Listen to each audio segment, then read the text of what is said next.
Deutsche Welle. Learning by ear. Fréquence à venir. Bonjour et bienvenue dans Learning by ear pour la suite de notre feuilleton radiophonique intitulé L'enfant perdu, histoire de femmes monoparentales en Afrique. Avec au menu aujourd'hui l'impasse, le 6e épisode de notre récit. Rappelez-vous ce qui s'est passé lors de notre dernier rendez-vous. Cela fait une semaine que l'on est sans nouvelles de Begidou. Esther, la petite fille de Papa Tiloun, a eu des nouvelles du petit garçon au téléphone et elle est restée sous le choc. Qu'a-t-elle bien pu apprendre ? Nous le saurons très bientôt. Mais avant cela, nous retrouvons Agathe à la maison. Elle essaie de consoler son fils Samy, qui a bien du mal à se remettre de la disparition de son ami Begidou. Maman, quand est-ce qu'ils vont retrouver Begidou ? Je ne sais pas, Samy, mais je te promets qu'ils vont le retrouver. Si Begidou a disparu, c'est de ma faute. Non, Samy, qui t'a dit ça ? Personne. Mais il a disparu de la maison après notre bagarre. Si je ne l'avais pas frappé, il n'aurait pas disparu. Samy, mon chéri, il n'est pas parti à cause de toi. Ce n'est pas ta faute, d'accord ? Mais cela ne veut pas dire que tu peux te bagarrer à nouveau. Oui, maman. Je te promets de ne plus jamais me battre. Je suis certaine que la police retrouvera très vite Begidou. Ne t'inquiète pas. Finis ton petit déjeuner. Maman, quand Begidou sera revenu, je pourrai aller chez lui pour m'excuser. Bien sûr, c'est une très bonne idée. Nous irons ensemble. Tiens, voilà ton thé. Et du pain que j'ai fait cuire ce matin. Et des fruits pour t'apporter des vitamines. Merci, maman. De rien, mon chou. Toi, tu ne prends pas de petit déjeuner, maman. Si, mais pendant que tu finis, je vais te raconter une fable. Maman, tu vas continuer l'histoire, la hyène idiote et gourmande et le gorille sage ? Il y a des fois où tu es trop malin pour moi. Alors, tu veux que je te raconte la fable ? Le soleil se levait tout doucement à l'horizon pendant que Même après une semaine, tu te souviens encore de chaque mot ? D'un coup, en regardant en bas, le gorille vit la hyène gourmande et idiote en train de courir vers sa tanière. Elle voulait rejoindre son repère avant les premiers rayons du soleil. Le gorille rit très fort en voyant la démarche étrange de la hyène. Eh bien, je suis très impressionnée. Bien, laisse-moi finir de te raconter l'histoire maintenant. D'accord. La hyène n'a pas répondu à ses moqueries. Elle a juste jeté un regard furieux au gorille et a continué à courir. Le gorille, lui, a continué à rire. La hyène se jura alors à elle-même. Un jour, je l'attraperai et alors je le dévorerai. Quelques jours plus tard, la hyène aperçut le gorille jouer par terre. Mais ce dernier ne la voyait pas. La hyène se rapprocha tout doucement, sauta sur le gorille par derrière en le prenant par surprise. Le gorille commença à trembler comme une feuille et dit à la hyène : « Oh, madame, vous m'avez fait peur !» La hyène, plutôt fière de son coup, eut alors un rire moqueur. « Oh, le pauvre gorille !» Samy, tu peux deviner ce que le gorille dit à la hyène ? Peut-être qu'il a dit « S'il vous plaît, ne me mangez pas !» Il aurait pu, oui, mais le gorille était très sage et malin. Il lui dit : « Oh, madame, regardez derrière la colline. La nourriture y est bien meilleure qu'ici. Et pour y aller, les obstacles sur le chemin n'y sont pas faits de pierre ou de bois, mais d'estomac et d'intestin. » Alléchée par les propos du gorille, la hyène le laissa partir, mais elle se rendit très vite compte que le gorille s'était joué d'elle. La hyène revint encore plus affamée. Quelques jours plus tard, elle attrapa le gorille une seconde fois. « Cette fois-ci, je vais vous avaler tout entier. J'ai cherché à manger jour et nuit et je meurs de faim. » Le sage gorille n'était pourtant pas inquiet malgré sa difficile posture. « Oh, madame, quel malheur que vous n'ayez pu trouver à manger. Si vous voulez m'avaler, je vous conseille de me jeter en l'air et d'ouvrir votre bouche aussi grande que possible. Je tomberai comme cela directement dans votre estomac et vous n'aurez même pas besoin de me mâcher. » La hyène idiote et gourmande acquiesça et lança le gorille en l'air. Le gorille en profita alors pour s'accrocher à la première branche venue et puis alors ainsi échapper au danger tout en se riant de la hyène. Ah, ce gorille. Il avait joué 2 fois un sale tour à la hyène. Et depuis ce jour, le gorille peut vivre en toute tranquillité. Tu as compris la morale de l'histoire, mon chéri? Oui, le gorille était trop intelligent pour la hyène. Exactement. Et cela signifie quoi? Ça veut dire qu'il ne faut pas être aussi idiot que la hyène. Et aussi qu'il faut respecter les autres. Oui, maman. Je te raconterai une autre histoire demain. Tu veux encore du thé? Non, merci, maman. Très bien. Aide-moi à débarrasser la table.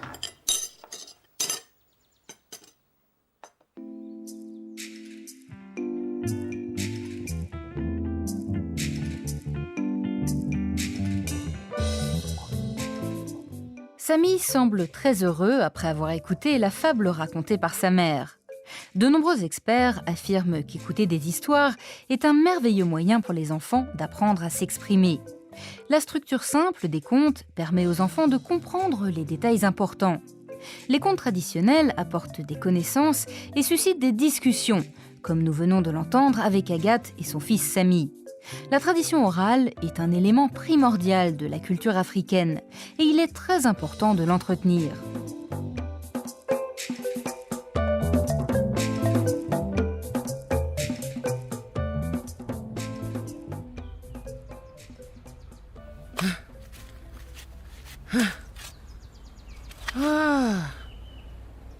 Les mauvaises herbes ont vraiment envahi le jardin.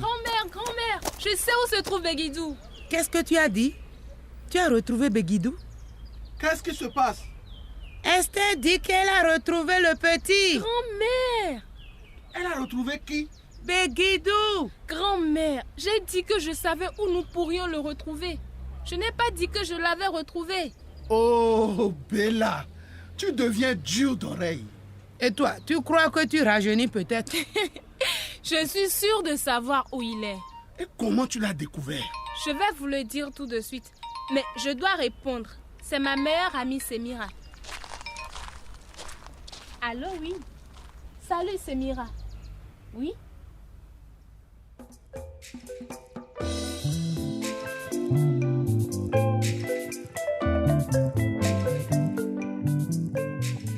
Esther semble se faire beaucoup de soucis au sujet de Béguidou. Peut-être parce qu'elle est amoureuse de l'oncle du petit garçon, Jonas. Mais il y a aussi d'autres raisons. Dans de nombreux pays africains, il n'est pas rare que des enfants vivent avec leurs grands-parents, comme Esther. Les causes sont multiples. Des parents qui sont décédés, qui ont divorcé, ou des mères célibataires qui ne s'en sortent pas. Et Esther aime ses grands-parents et souhaite les protéger. Mais de qui ? Avant de le savoir, retrouvons nos 2 amies, Cassandre et Agathe. Elles sont au marché.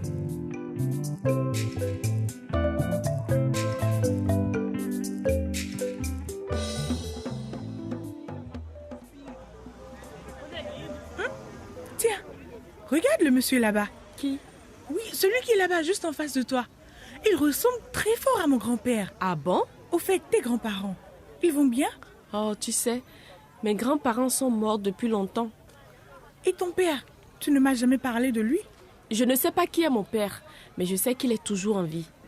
Après la mort de ma mère, je suis tombée enceinte. Et mon enfant n'a pas de père, tout comme moi. J'ai vraiment une belle vie, comme tu le vois. Oui, comme la mienne. Tu sais l'erreur que j'ai faite? Quoi? J'ai trop fait confiance à mon petit ami. Il t'a trahi? Il vient d'une famille très conservatrice. Et il m'a dit que sa famille n'accepterait jamais ma grossesse et notre relation. Il manquait de maturité. Eh oui, nous étions très jeunes. Mais nous ne pouvons pas revenir dans le passé pour effacer ces erreurs. Tu as raison, c'est impossible. Mais il y a une chose que nous pouvons faire. Nous battre pour ne plus dépendre des hommes. Oui, parce que nous sommes des femmes fortes. C'est ça.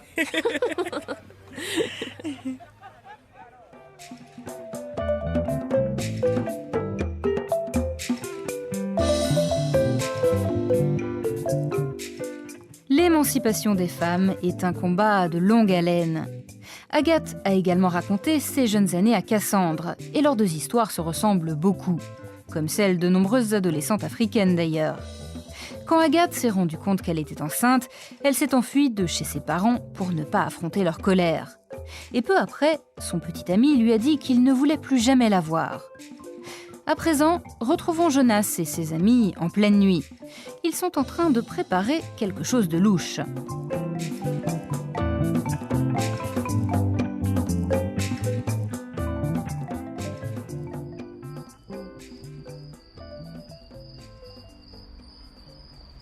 Bon, je crois que nous n'avons rien oublié, hein?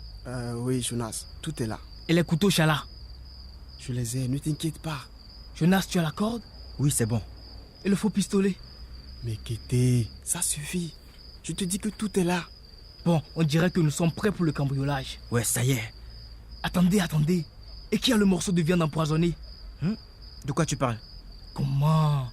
Tu n'as pas dit la dernière fois que cet homme riche avait un chien dangereux dans son jardin? Ah, si. C'est vrai. Désolé, mais j'ai complètement oublié. Ah, c'est pas vrai. Cela veut dire que nous pouvons faire une croix sur le cambriolage pour aujourd'hui. C'est pas possible. Bon, on se voit demain au bar en fin d'après-midi. Et cette fois-ci, n'oubliez rien. Et quand je dis rien, c'est rien. Et surtout pas ce chien stupide. Tiens, prends ça.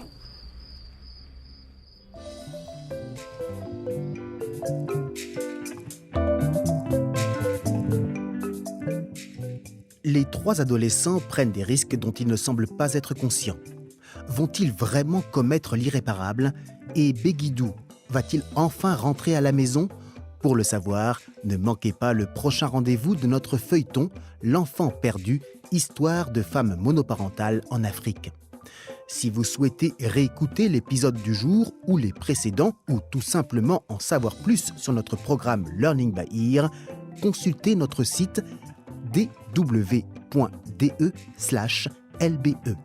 Vous pouvez également nous faire part de vos commentaires ou de vos suggestions en nous adressant un courriel à français@dw.de. À très bientôt. Au revoir.